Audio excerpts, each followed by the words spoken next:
भुसावळ बाजारपेठ पोलीस स्टेशनमध्ये 23/12/2025 रोजी अपराध क्रमांक 539/25 303-2 म्हणजे एक 4 व्हीलर होती, इको गाडी, ती चोरी गेली होती. माननीय पोलीस अधीक्षक सो महेश्वर रेड्डी साहेब, अप्पर पोलीस अधीक्षक नखाते साहेब तसेच उपविभागीय पोलीस अधिकारी केदार बारबोले साहेब यांच्या मार्गदर्शनाखाली डीबी पथक हे तपास करत होते.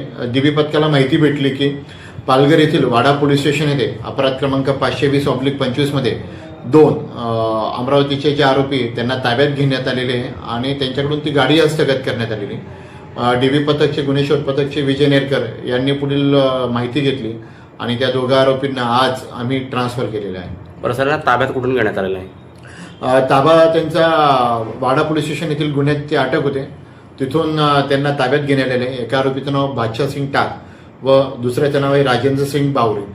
हे दोघं आरोपी अमरावतीचे असून यांच्यावर कमीत कमी 15 ते 20 गुन्हे दाखल आहे. त्याच्यातला जो बादशाह सिंग टाक हा 14 वर्ष जेल उपभोगून आलेला आहे.